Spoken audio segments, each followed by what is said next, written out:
Estamos mais uma vez com o programa Papo do Bem. Hoje nós contamos com a presença da nossa querida Márcia Barroso, que é psicóloga, é uma das trabalhadoras do Grupo Espírita Orvalho de Luz e vem falar conosco sobre depressão, sobre fatores que podem desencadear o suicídio nesse mês amarelo, mês de setembro, em que nós nos dedicamos a valorizar a vida. Quero agradecer, Márcia, a sua presença, um carinho de estar sempre conosco, participando das nossas lides, né, aqui da Rede Luz Espírita. Fala para nós um pouco sobre esse assunto, Márcia.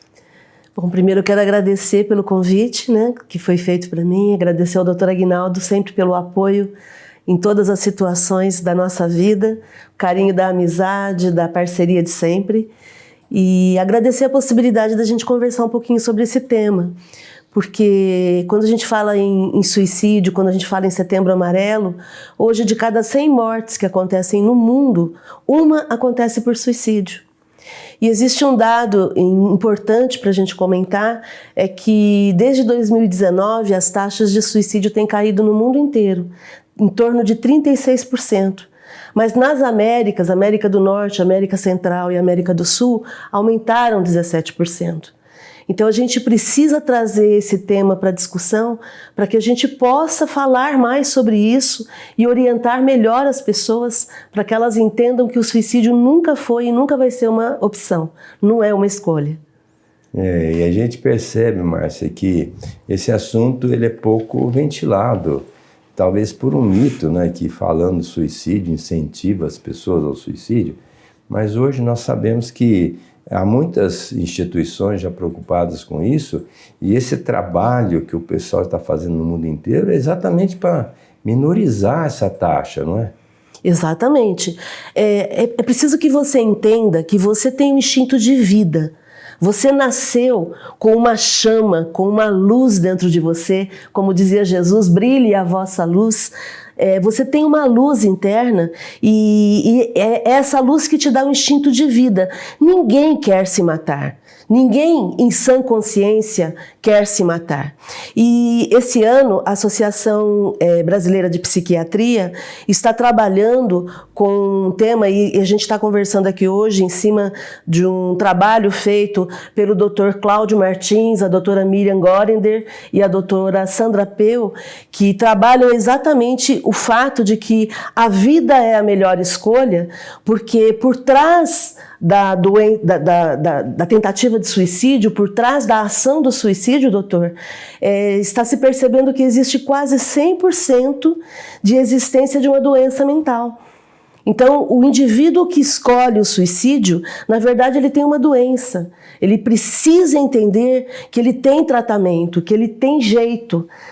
A doença mental, o transtorno mental que está por trás da tentativa do suicídio tem tratamento, mas a pessoa necessita ser entendida. O que normalmente as pessoas fazem é julgar, é condenar quem está tentando, dizendo bobagens, como nós sempre falamos, né? É muito comum as pessoas dizerem assim, isso é falta do que fazer, isso é falta de trabalho, isso é falta de Deus. Não tem absolutamente nada a ver com isso.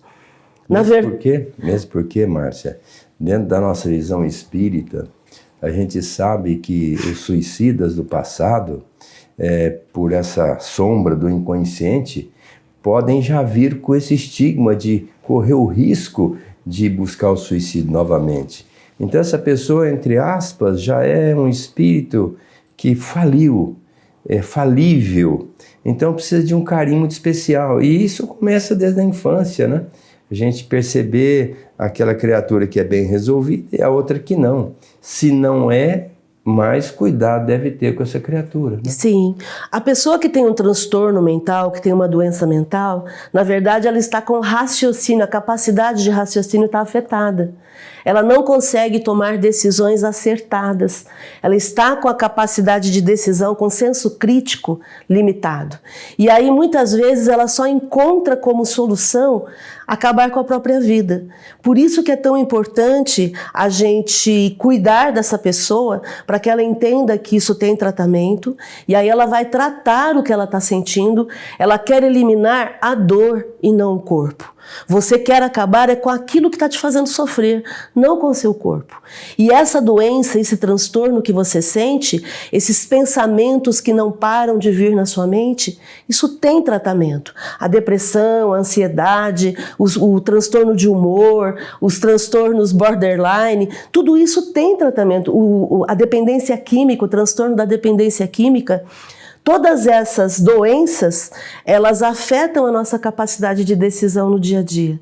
E é importante que você entenda que você pode tratar isso, e ao tratar isso você vai modificar a forma como você encara as situações, você vai vencer a crise, vai voltar a desejar viver, e aí então vai conseguir seguir sua vida com propósitos, com atitudes diferentes do que sentia anteriormente. A gente, aproveitando essa colocação, mas todos nós nascemos para progredirmos, crescermos espiritualmente. Ninguém nasce para falir. Nós temos que aproveitar essa oportunidade ímpar, que é a atual existência, e crescer, progredir, melhorar o nosso intelecto, o nosso sentimento. E, às vezes, nós trazemos realmente dificuldades e que podem ser minorizadas pelo auxílio da família, dos amigos, dos terapeutas. Hoje, nessa ideação suicida, já estão fazendo trabalhos de usar remédios, no caso aí a ketamina, que em dose apropriada, tira essa ideação, tira a pessoa do surto. Então, às vezes, aquela pessoa que está pensando em suicídio, diz, já está tomando remédio, mas ainda tem algo mais para fazer. A moderna psiquiatria hoje, já com esse mecanismo intervencionista, pode auxiliar muito.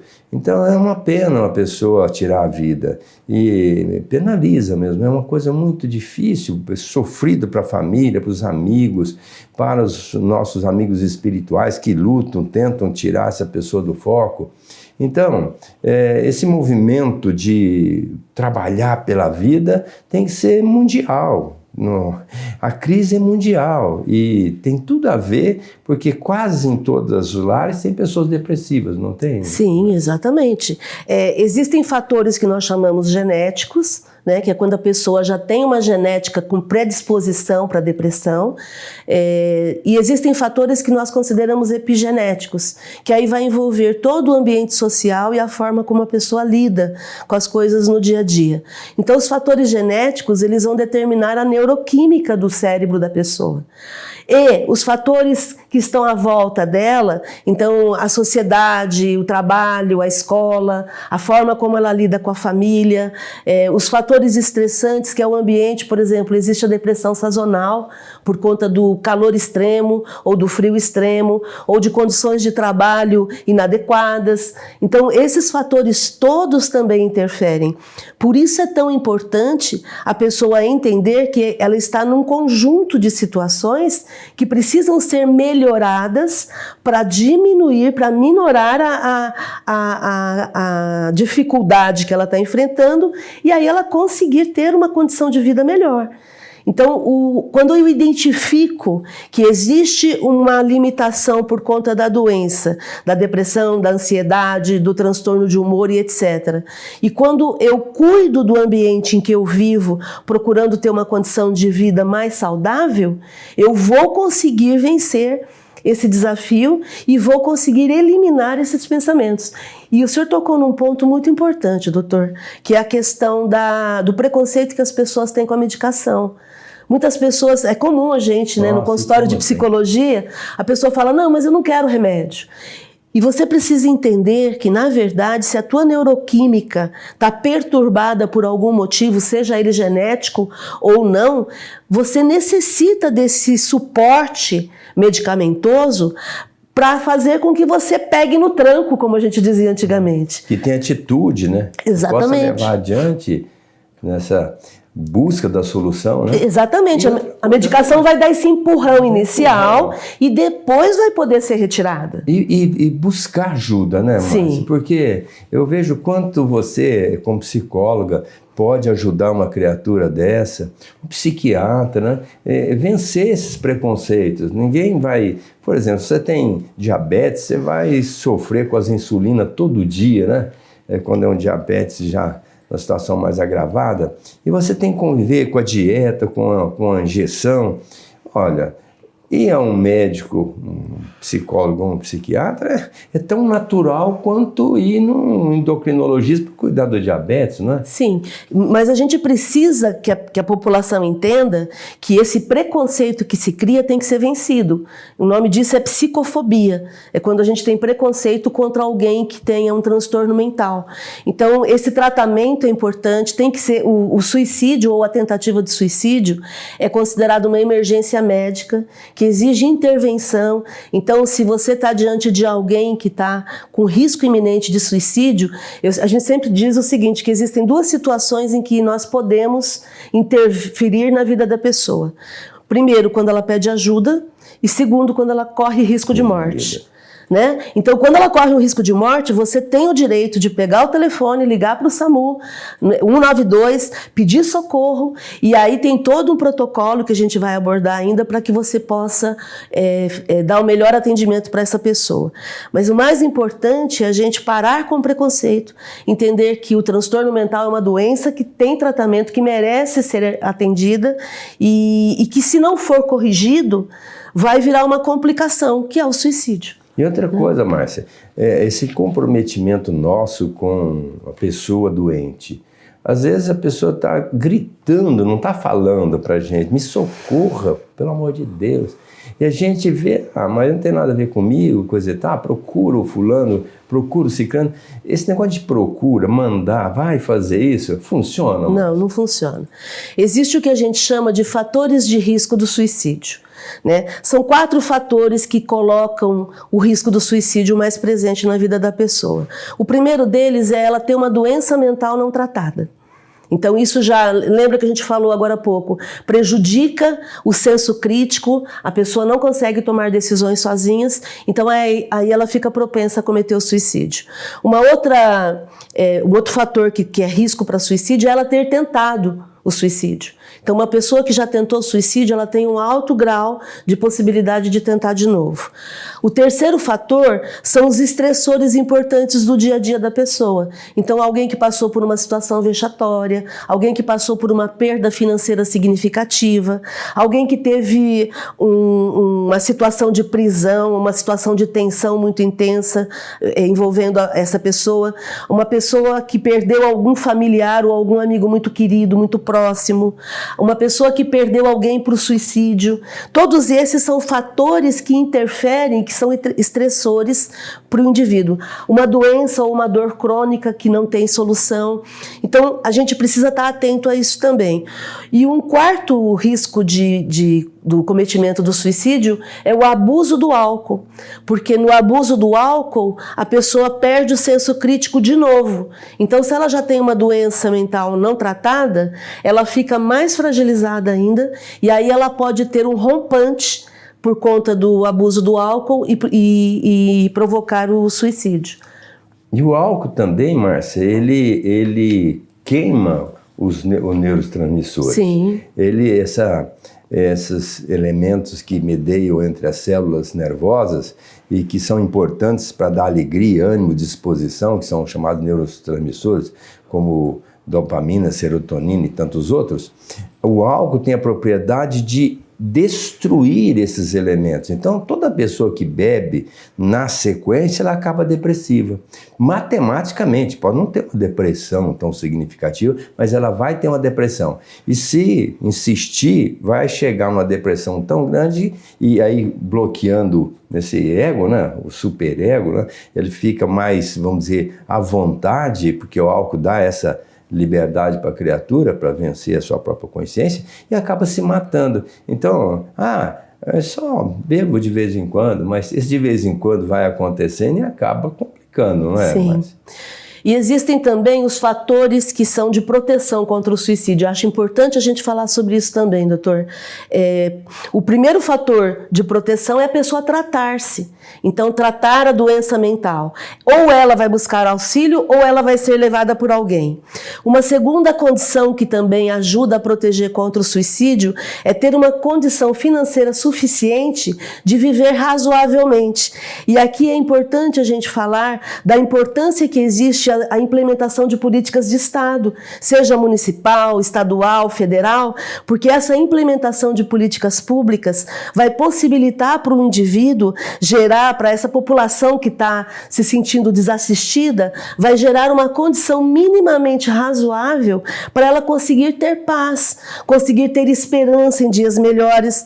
Então a gente sempre comenta, o pobre, o preto, o periférico, ele precisa desse apoio do governo, seja ele qual for, para que ela possa gerar uma condição de estabilidade financeira, né? De poder pagar suas contas, de poder ter um pouco de diversão, de poder viver a vida dela trabalhando, produzindo e vivendo a vida dela de forma sossegada, né? Então a doença mental tratada, a condição financeira suficiente também é um risco de proteção, a condição de estabilidade familiar, e de novo, não tem como você ter estabilidade familiar se você não tem segurança financeira, segurança alimentar. A gente vive num mundo bastante injusto, né? E a gente precisa ter esse olhar. Também o nível de escolaridade aumentado também protege o indivíduo contra o suicídio. Também a vinculação de um motivo para viver, que é o que a gente chama de propósito. É importante eu gerar um propósito de vida. Eu não posso acordar para trabalhar apenas. Trabalhar tem que ser uma atividade que eu faço, mas eu preciso acordar para ser feliz. Eu tenho um propósito de vida, eu pulo da cama com energia, com entusiasmo, com alegria de viver. E a última condição de proteção contra o suicídio é ter contato com crianças e com pets. Por quê? Porque a criança e o pet, eles promovem na gente o que nós chamamos na psicologia de quebra de estado. Então você está com uma preocupação, de repente uma criança chega com um brinquedinho para você consertar, você quebra aquele estado de ansiedade que estava sentindo e aí vai dar atenção para a criança. O pet acontece a mesma coisa. Então isso também favorece a melhora das condições e a evitação do suicídio. E uma outra coisa também que eu até acrescentar aí, Márcia, mais por experiência, por vivência, a própria vida, a natureza, né? Sim. Esse contato com a natureza. Tem uma psicóloga alemã chamada Christina Bern, ela fala que a gente tem que abrir a janela, olhar pela janela, porque a gente quando vai num trem, por exemplo, ou no ônibus, ou mesmo no carro, com a janela com visibilidade, a gente vai desfrutando das belezas da natureza, não é? Então, quando a pessoa está meio enclausurada em si mesma, ela fecha a janela, fecha a porta, fecha em si mesma, né? Fecha a janela da alma, né? Janela da alma, né? E se a pessoa entrar em contato com a natureza, ela sai do foco, ela vai ver tantas coisas bonitas. É o pássaro, né, que canta, é a flor que desabrocha, né? É a estrela que cintila, é o sol que ilumina. Quer dizer, isso tudo traz vida para a pessoa. E normalmente quando a pessoa não está bem, ela se fecha, né? Se fecha. Ela já não olha para mais nada. O indivíduo que está com pensamento suicida, ele tem primeiro a ideação suicida, ele começa a ter pensamentos de que não está dando mais, que não está bom, ele não está gostando, ele está se sentindo desesperado, ele não consegue enxergar solução para a situação. Depois ele vai entrar na fase de pensamentos repetitivos, que é quando ele começa a afirmar para ele: acabou, não tem mais jeito, eu desisto, não dou conta, não é para mim. E aí ele vai para a fase de planejamento. Na fase de planejamento é quando ele já decide: eu vou me matar, acabou. E aí ele começa a dizer como ele vai se matar. Então é nessa fase que eu e você podemos interferir, como eu comentei anteriormente, porque o indivíduo está sem forças, lembra? Ele está sem senso crítico. Ele está decidido. Ele está decidido e ele não tem mais capacidade de decidir pelo melhor para ele. Como nós somos fadados à vida e não à morte, nós somos criados com impulso de vida e não com impulso de morte, quando eu decido que eu vou morrer, eu estou agindo com distorção do meu pensamento. Eu não estou mais agindo por mim, não estou mais lúcida. E aí esse pensamento decidido com a morte não vai buscar auxílio, porque ele está seguindo o que ele decidiu. E aí é por isso que é importante que o paciente que está nessa situação de fragilidade, ele seja auxiliado. E como é que é esse auxílio? Nunca desqualificar o que a pessoa está sentindo. É o que a gente falou agora há pouco, né? Nunca ficar dizendo que é bobagem, isso vai passar, não é nada, vai trabalhar, vai arrumar alguma coisa que fazer. Não, por favor.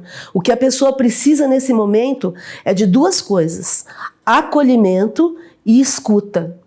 Isso é muito sério, doutor, porque muitas pessoas ficam com raiva por conta de não serem acolhidos e se matam. A raiva dá força para se matar. Então nós necessitamos fazer a intervenção de forma correta. O que a pessoa precisa é que você chegue para ela e diga: eu estou aqui, eu quero conversar com você, me diga o que está acontecendo. O que eu posso fazer? O que eu posso fazer? Cale a boca. Eu até brinco com a família, quando eu estou acolhendo a família, eu falo: cale a sua boca. Ouça, para que a pessoa se sinta amada, se sinta acolhida. Valorizada. Eu estou aqui do teu lado. Ah, mas não é nada. Eu uso um exemplo quando a criança corta o dedo. É muito comum a gente ver a família, não foi nada. Aí eu chamo esse pai e falo: vem cá, pai, me dá aí alguma coisa, deixa eu cortar o dedo do pai para ele ver se não é nada. Dói. E em criança ainda. Né? Dói. Então nós precisamos mudar a forma de apoio. Não é julgar, não é desqualificar, é acolher e escutar a pessoa para que ela sinta que não está tendo julgamento, que vai ter jeito. E aí em seguida, como essa pessoa está com o pensamento prejudicado, é preciso que você haja, que você vá buscar uma forma de auxílio, seja através dos serviços de atendimento, com psiquiatra, psicólogo, toda a rede de proteção, que o SUS no Brasil é sensacional nesse aspecto. Nós temos o CAPS, né, que é o Centro de Apoio Psicossocial, que funciona muito bem, bonitinho, redondinho, como a gente costuma dizer, que dá esse atendimento, que dá esse apoio, que dá esse suporte para que a pessoa possa ser atendida com a medicação, atendida com o tratamento da terapia e atendida com o apoio da família que vai estar junto dela. Com isso, a gente precisa falar de 3 situações que são essenciais para o paciente que está querendo se matar. Em primeiro lugar, manter a vigilância junto a esse paciente, não deixá-lo sozinho. Manter a vigilância. Segundo, retirar tudo aquilo que é fator de risco para ela se matar. Então, os objetos pérfuro-cortantes, cintos, remédios, armas de fogo, e a gente está vivendo uma tragédia hoje com acesso à arma de fogo, né? Então, nós precisamos retirar tudo isso, cinto, lençol, tudo aquilo que ela possa usar tem que ser retirado. Então, vigilância constante, retirar tudo isso que ela possa usar como fator de risco, e aí levar a pessoa urgentemente para um atendimento médico. Porque quando ela está diante do atendimento psiquiátrico especializado, o médico vai conseguir usar a quetiapina, vai conseguir medicar para diminuir esse impulso do suicídio, e aí com a psicoterapia a pessoa vai desconstruir o impulso, o desejo de se matar. E aqui eu vou fazer um outro comentário, doutor, que é a questão de como que é esse trabalho da psicoterapia. Porque não é apenas a psicoterapia, a gente fala, enquanto espírita, a gente fala da necessidade também desse suporte de espiritualidade. Porque quando você desenvolve no indivíduo um suporte de espiritualidade, você consegue interromper os próximos desejos e aniquilar a própria vida. Então a pessoa consegue conter a vontade de se matar e ela consegue permanecer mais estabilizada por mais tempo, porque essa parte espiritual está sendo desenvolvida. Ela vai dinamizar o que nós chamamos de fé, não é? Sim. Ela vai ter uma convicção plena de que ela é possível, resolver seu problema com a ajuda, logicamente, das pessoas e da espiritualidade, vai confiar mais no seu protetor, no espírito protetor, vai entender que Deus não nos abandona, está sempre cuidando de nós. Jesus prometeu aliviar o nosso sofrimento. Então, eu considero que nesse momento, se a pessoa tiver já um pouquinho de atendimento, um pouquinho de recurso mental, usar a oração, entrar numa sintonia boa, porque o mundo espiritual, ele é pródigo e muito atento às nossas necessidades.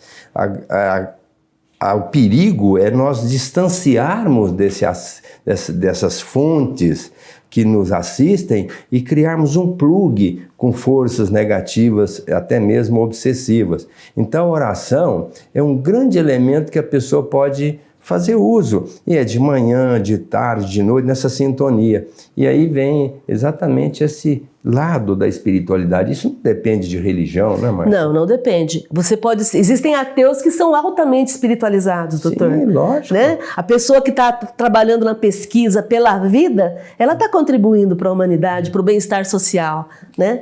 Então, o processo é um processo de vida. Você que está passando por essa dificuldade, você tem solução. Busque tratamento, você que está acompanhando, faça esse acompanhamento junto à pessoa para que ela possa sentir que a vida é a melhor escolha. Estamos encerrando o nosso programa, Márcia. Muito obrigado por você ter vindo com todo esse arsenal terapêutico, profilático e que muito nos honra aqui no nosso programa e que estamos trabalhando para enaltecer a vida, né? A nossa gratidão, um grande abraço e até uma nova oportunidade pela Rede Luz Espírita com o nosso Papo do Bem.